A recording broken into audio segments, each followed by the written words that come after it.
उत्तराखंड में कुदरत के कहर ने सिर्फ उत्तराखंड को ही बर्बाद नहीं किया, बल्कि सैलाब की सुनामी में पूरा देश तबाह हुआ है। हिंदुस्तान के लाखों परिवार बर्बाद हो गए हैं। किसी का बेटा लापता है, किसी की मां की कोई खोज खबर नहीं है। दर्द का ऐसा सितम है जो आंखों में आंसू बनकर छलक पड़ा है।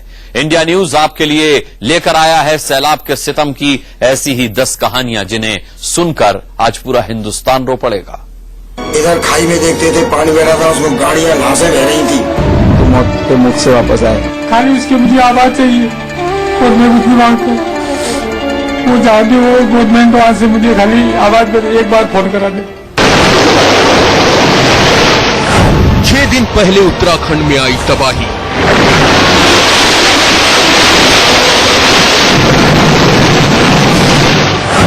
बर्बाद हो गए हिंदुस्तान के कई परिवार।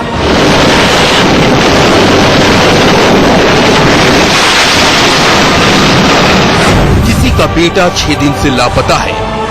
खाली उसकी मुझे आवाज चाहिए और मैं कुछ नहीं मांगता। वो चाहती वो गवर्नमेंट वहां से मुझे खाली आवाज एक बार फोन करा दे। किसी की बेटी का कुछ पता नहीं चल रहा। हम बस सब यहाँ बेबस बैठे हैं, रो रहे हैं, रो रो के भी हमारे आंसू सूख गए। कोई मौत के मुंह से बचकर आया है, तो मौत के मुख से वापस आए। हम 4-5 दिन यमुनोत्री में ही रहे। हरशंकर के नीचे उतर ही रहे थे डोली में बैठ के, तो वहाँ अंधेरा भी हो गया, बारिश भी बहुत, और हम जो 4 आदमी थे चारों 4 अलग हो गए। कोई जिंदगी भर का दर्द साथ लाया है। हमें पता नहीं है कुछ भी। मेरी मम्मी ठीक हो बस, कुछ पता नहीं चल रहा। किसी ने पानी में हजारों लाशें बहती देखी हैं।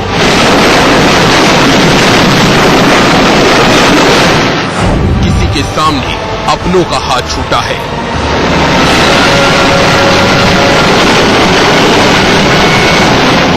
देखिए सैलाब के सितम की 10 कहानियां।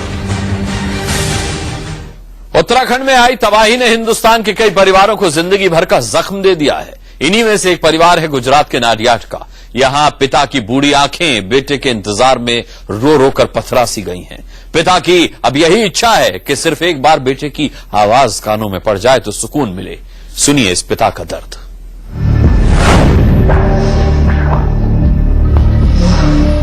खाली उसकी मुझे आवाज चाहिए और मैं कुछ नहीं मांगता। वो चाहती वो गवर्नमेंट वहां से मुझे खाली आवाज एक बार फोन करा दे।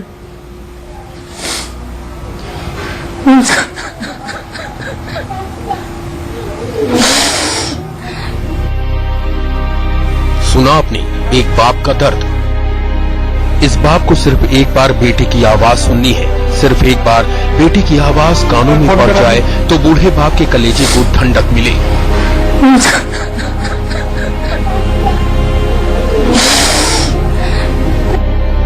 लेकिन गुजरात के नाडियाड के इस परिवार का चिराग उत्तराखंड के कौन से कोने में किस हालात में जिंदा है कुछ पता नहीं। बस आखिरी बार पिछले रविवार को राकेश ने फोन करके बताया था कि वो उसकी पत्नी और सास ससुर केदारनाथ धाम के लिए निकल रहे हैं। मेरा लड़का है बड़ा। हाँ, क्या नाम है? राकेश कुमार बद्रीलाल। और दूसरा वो पुष्पा राकेश कुमार, दोनों। और उसके साथ में उनके साला जी और साला जी की वो सासू जी, वैसे 5 आदमी है हमारे। रविवार सुबह 10 बजे बात हुई थी। वो केदारनाथ से रवाना हो रहे थे। उस समय उसने उस मम्मी को फोन किया, मम्मी मैं रवाना हो रहा हूँ। वो लगभग 10:30 बजे रवाना हो गए वहां से। फिर क्या हुआ? उसके बाद कोई फोन नहीं। बद्रीनाथ को अगले दिन सुबह न्यूज चैनल के जरिए खबर लगी कि केदारनाथ धाम में बादल फटा है। चारों तरफ तबाही का मंजर है। बस तब से ही ये बूढ़ी आंखें रो रो कर पथरा सी गई हैं। बेटे की फिक्र हो रही है, बहू की चिंता सता रही है। बात सिर्फ बद्रीनाथ के दर्द की नहीं है। राकेश की तरह ही नाडियाड के 39 और लोग भी उत्तराखंड में लापता हो गए हैं। सभी की कोई खोज खबर नहीं। बस फोन की एक घंटी बजते ही उम्मीद बढ़ सी जाती है और फिर दिल मायूस हो जाता है।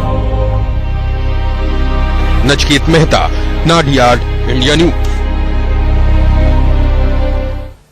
देहरादून में आपदा से बचकर आए कुछ लोगों ने दर्द की जो दास्तान सुनाई, उससे यकीन मानिए किसी के भी रोंगटे खड़े हो जाएं।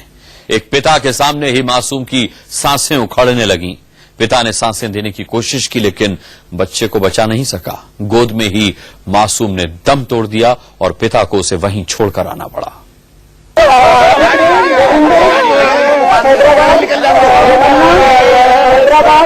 ये वो लोग हैं जो केदारनाथ की यात्रा पर गए थे। ये किसी तरह जिंदा बच गए, कोई नहीं बचा। लेकिन ये खुशकिस्मत कतई नहीं है। देहरादून लाए गए इन लोगों में से हर एक की ऐसी दास्तान है जो किसी को भी हिला कर रख देगी। बच्चे को हमने 4 घंटे तक ऑक्सीजन दिया, उसको काफी ऑक्सीजन देने के बाद उसे एक कमरे में ऊपर लेटा दिया तो उसने दम तोड़ दिया। वहाँ 4 जने, एक मेरा भांजा है, 3 मेरे बेटे बेटी हैं और कुल कितने थे? कुल 9 जने दबे हुए और एक बच्चे की पता नहीं है। लेकिन सेकंड फ्लोर पर पानी आने के बाद बिल्डिंग पूरी ढह पानी के साथ ही और सभी लोग मलबे में दब गए, जिसमें कि मैंने 4 जनों को मैं अभी भी देख कर आया हूँ और 4 जिसमें कि 2 बच्चे हैं, 3 बच्चे और एक मौसी मेरी दिखाई दे रही है वहाँ पर, और एक बच्चे को हम अभी ऊपर कमरे में ही छोड़ कर आए हैं जिसने हमारी गोद में दम तोड़ा था। और हम चाहते हैं कि प्रशासन की तरफ से हमें ले जाया जाए वहाँ पर, जिससे कि हम अपनी फैमिली मेंबर्स को वहाँ से निकाल सकें। एक नहीं, यहाँ कई ऐसे लोग हैं जिन्होंने परिवार के कई सदस्यों को खो दिया। तो भाई अगर वो कहीं पर हुई है तो वो हुई है रामबाड़ा में, लेकिन एक ऐसे यात्री भी देहरादून पहुंचे हैं जो 16 तारीख की रात को रामबाड़ा में थे। अब वो देहरादून पहुंच गए हैं। आए उन्हीं से जानते हैं कि उन्होंने ये भीषण तबाही का मंजर किस तरह से अपनी आंखों से देखा। जी भारत जी, आप सकुशल बच आए हैं, पहले तो चलिए बहुत अच्छा हुआ कि आपकी जान बच गई। 16 तारीख को कहाँ पर थे आप? रामबाड़ा में रुके थे होटल में। क्या हुआ था उस रात को? बहुत लपक के बारिश हुई तो एकदम पहाड़ धसा, तो सब भागे एकदम, तो सब होटल रामबाड़ा सब धस गया, सब बह गए। घोड़े पालकी हम ऊपर चढ़ गए पहाड़ी पे चढ़ने से और ज्यादा दिक्कत आ गई, वहाँ फंस गए थे तो वहाँ ज्यादा तबियत हो जी के बाद कल हमको लाया यहाँ पे गुप्तकाशी। कुदरत ने जिन इलाकों में कहर बरपाया, वहाँ लोगों की जिंदगी ताश के पत्तों की तरह बिखर गई। 2 दिन तक तो खाने को ही नहीं मिला, कुछ नहीं मिला।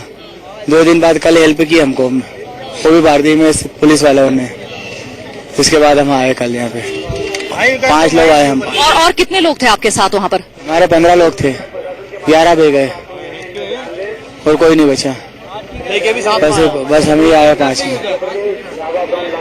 तो ये थे भरत सिंह जी जो हमें पूरी सुना रहे थे उस रात क्या क्या हुआ, कैसे हुआ, किस तरह से इन्होंने पहाड़ी पर चढ़कर अपनी जान बचाई और 2 दिन तक ये वहां पर भूखे प्यासे रहे और उसके बाद किसी तरह से सेना के हेलीकॉप्टर के मदद के जरिए ये गुप्तकाशी पहुंचे और आज इन्हें गुप्तकाशी से जॉली ग्रांट एयरपोर्ट पर लाया गया है। देहरादून से इंडिया न्यूज के लिए मीरा रावत। 5 जून को उत्तर प्रदेश के चंदौली से भी 40 लोगों का एक दल 4 धाम की यात्रा पर गया था। इनमें से 20 लोग किसी तरह जान बचाकर वापस लौटे हैं। हमने जब इनका दर्द जाना तो आंखें फटी की फटी रह गईं। एक पीड़ित ने बताया कि जिस झरने में लाशें सड़ रही थीं, 2 दिन तक उसी झरने का पानी ये पीने को मजबूर थे।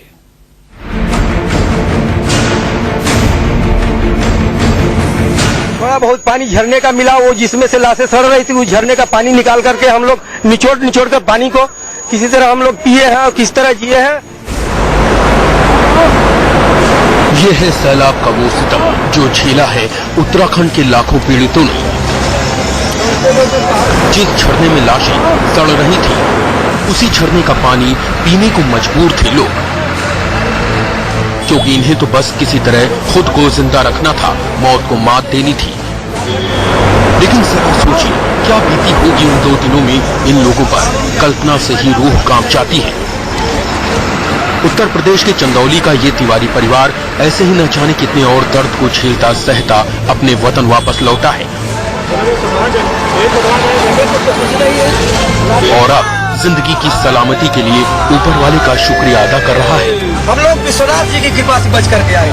जो भी टूटा फूटा बिस्कुट गिरा हुआ था उसको खा करके हम लोग किसी तरह जिए हैं। स्प्राइट की बोतलें जो दुकान में से टूटी हुई थी उसी को पी करके हम लोग जिए हैं। मेरा छोटा सा बच्चा 12 साल का है, वो किसी तरह पहाड़ों के बीच में से पानी निकालकर पाइप से खींच करके हम लोगों को दिया, तो वो पानी हमने पिया।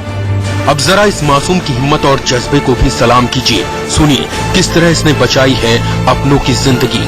पर्वत था बड़ा सा, उसमें पानी जमा हुआ था बारिश का, मैंने उसे मुंह से लेके बोतल भर के सबको पिलाया। सुना आपने, वाकई इन लोगों ने मामूली जंग नहीं लड़ी है।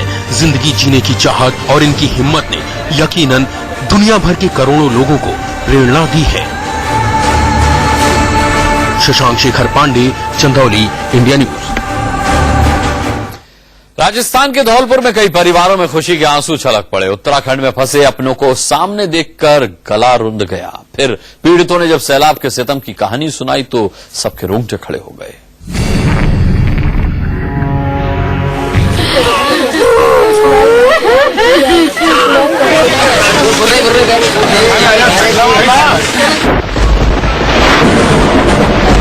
मौत को इतने करीब से देखने और अपनों से मिलने के बाद इनके सब्र का बांध टूट गया। अब इनके आंसू रुकने का नाम नहीं ले रहे हैं, क्योंकि केदारनाथ की यात्रा पर गए इन लोगों ने ये मान लिया था कि अब ये वहां से लौटेंगे ही नहीं। लाखों आदमी दे रहे थे, गाड़ियां बह रही थी, घासें पड़ी हुई थी।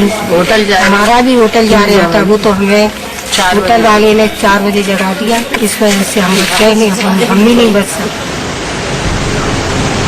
राजस्थान के धौलपुर का ये परिवार उत्तराखंड से कुदरत का कहर इतने करीब से देखने के बाद अपने घर लौटा है कि जैसे ही घर वालों ने अपनों को देखा इनका दिल भर आया। इस परिवार को अपनों से मिलता देख आसपास के लोग भी अपने आप को रोक नहीं पाए। ये परिवार 4 धाम की यात्रा पर गया था,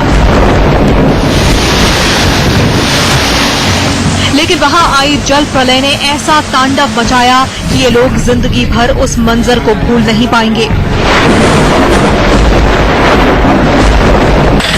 त्रासदी झेलकर घर लौटे परिवार ने वहां के प्रशासन की भी पोल खोलकर रख दी। बरसात बहुत तेज हो गई थी और कहीं जाने का रास्ता चारों तरफ से अवरुद्ध हो गया था। सड़क कट चुकी थी, कई होटल बह गए थे और गाड़ियां भी चली गई थी कहीं। तो हमने वहाँ के उत्तराखंड के प्रशासन से संपर्क किया जाकर के, उन्होंने भाई कोई मदद नहीं की। और जब वहाँ के वो सचिव आए, गिरदावल आए, पटवारी आया, तो उन्होंने ये कह दिया कि भाई इसमें हम क्या कर सकते हैं। अब अपनों के बीच आकर पूरा परिवार काफी खुश है। परिवार के सारे सदस्य ऊपर वाले का शुक्रिया अदा करते थक नहीं रहे हैं। साथ ही ये लोग यही मना रहे हैं कि वहां फंसे बाकी यात्री भी सही सलामत अपने घर पहुंच जाए। गिरीश उपमन्यु के साथ रिंकी, इंडिया न्यूज, धौलपुर। का गंदा पानी पीकर किसी तरह पहाड़ की चोटी पर मुश्किल भरी 4 रातें काटी हैं लोगों ने।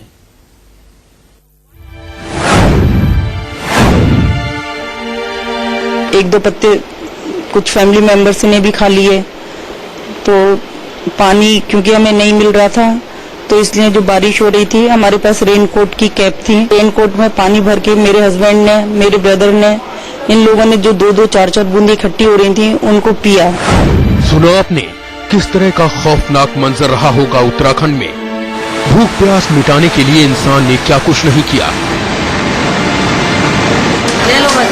घोड़े के लिए रखे गए पत्ते खाकर जिंदा रहे लोग। ये त्रासदी झेली है उत्तर प्रदेश मेरठ की रहने वाली सुधा अग्रवाल और उनके परिवार ने। 4 रातें 4 दिन पहाड़ों की चोटी पर घोड़ों के बीच रहते हुए जिंदगी की बड़ी जंग लड़ी है इन लोगों ने। हमने एक घोड़े वाला था, उससे हमने एक त्रिपाल थी उसके पास में, जो कि वो लोग ओढ़ के बैठ जाते हैं बारिश के समय में। हमने उससे आधी त्रिपाल, हमने कहा भैया हमें दे दो, हमारे पास ओढ़ने के लिए कुछ भी नहीं है। तो उसने हमें आधी त्रिपाल उसमें से काट के दी। उसके बाद उस त्रिपाल के ऊपर जो बूंदें इकट्ठी हो रही थी, वो बूंदें हमने रेनकोट के जो कैप था उसके अंदर डाली कि जल्दी इकट्ठा पानी हो जाए। फिर उस पानी को भी पिया। पेट की आग तो किसी तरह शांत भी हो जाती, लेकिन प्यास नहीं बुझी तो क्या होगा, ये चिंता हर पल हर घड़ी सताई जा रही थी। सुधा ने आगे बताया कि इनकी आंखों के सामने ही कई बच्चों के गले में मिट्टियां चली गई थी। बच्चे सांस नहीं ले पाए, वहीं पानी में डूब गए।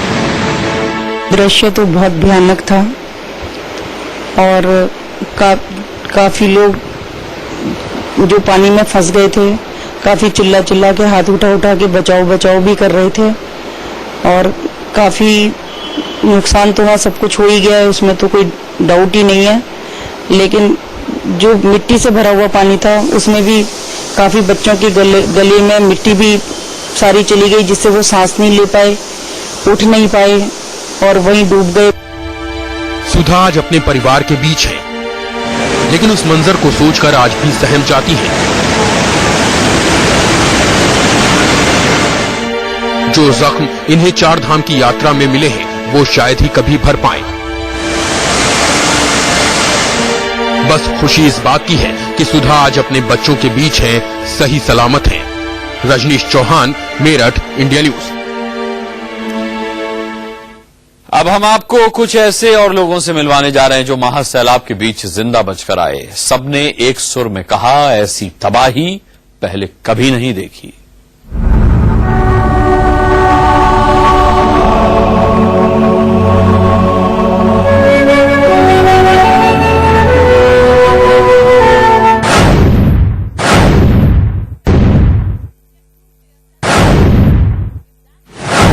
संदेह सरकारी आंकड़े चाहे जो भी कहें, लेकिन 1 लाख लोगों से कम लोग इस दुर्घटना से वंचित नहीं हैं।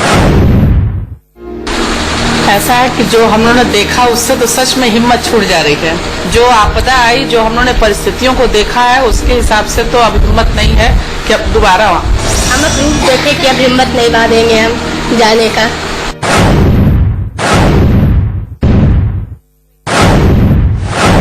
और बद्रीनाथ यात्रा के लिए हम आगे जा रहे थे। जोशीमठ पहुंचे तो कुदरत ने क्या नजारा दिखाया कि सभी रोड खत्म हो गई, बारिश चालू हो गई, रास्ता खराब हो गया। तो हम सोचे तो हम आगे जा रहे और शिव जी नृत्य करके पीछे चल रहे, तांडव कर रहे। और वहाँ 27 घंटे तक ऑन रोड पर रही मैं। ऑन रोड ना वहाँ की उत्तराखंड की सरकार ने, ना पुलिस ने मुझे कोई हेल्प नहीं की थी। मेरे साथ किचन का सामान था, मैंने सवारी को ऑन रोड पे मैंने खाना खिलाया।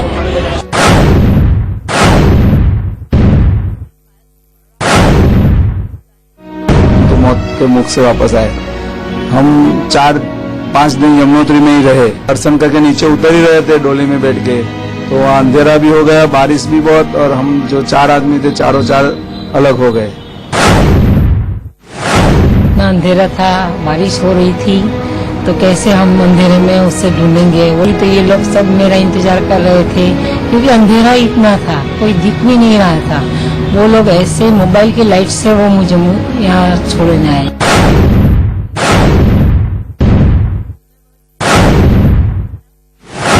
हम बच के आ गए, वही काफी है। मेरे तो 7 साल का बेटा था कि हम उसको लेके बच के आ गए, वो काफी है हमारे लिए। तो फिर गुरुद्वारा था, वो सारा नष्ट हो गया था गुरुद्वारा। उससे आगे जैसे हम चलते हुए नंद प्रयाग में, पहले एक आश्रम में रुकते हैं, फिर नंद प्रयाग में डाक खाने में रुकते हैं। ना तो लैट्रिन के लिए पानी था, ना पीने के लिए पानी था। नहीं, एक रात को व्यवस्था की थी, उसमें कच्चे चावल थे, खिचड़ी थी, जो कच्चे चावल जो भी नीचे से लगे हुए थे, किसी ने भी नहीं खाया। गंगोत्री केदारनाथ के दर्शन करने के बाद जब हम जोशीमठ की तरफ जा रहे थे तो हमको रोक दिया गया। वापस आए तो वहाँ से आगे जाकर के हमको बताया गया एक सड़क बिल्कुल धंस गई है, लेकिन फिर भी जान खतरे में डाल करके वहाँ से निकले। आगे भी चले तो पत्थर गिर रहे थे, कभी गाड़ी से भी टकरा जाता था। इधर खाई में देखते थे पानी बह रहा था, उसमें गाड़ियां लाशें बह रही थी। वहाँ का माहौल बहुत दुखमय, बहुत शोकमय। हम लोगों को ढूंढते हुए लोगों की मतलब आगे गम से उससे सब त्रस्त हुए बैठे हुए बंदोबस्त सरकार कर रही है, लेकिन फिर भी कुछ परिस्थितियों के कारण नाकाफी है।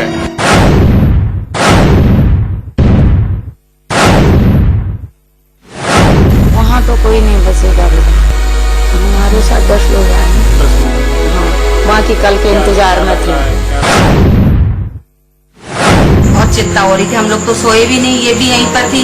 हम लोग भी रात पर सोए नहीं, 12-1 बजे तक तो यही देखते रहे कि मम्मी का फोन आए। मम्मी का फोन तो बंद था, अंकल को ही फोन करते थे। फिर मम्मी आ गई उस दिन तो बहुत खुशी, हमें पता ही नहीं था मम्मी आ जाएंगी। तो वो मम्मी गाड़ी में जैसे ही आई, हमने दरवाजा खोल के देखा कि मम्मी कैसे आ गई, तो सब लोग एकदम खुशी के मारे आंसू निकल आए थे।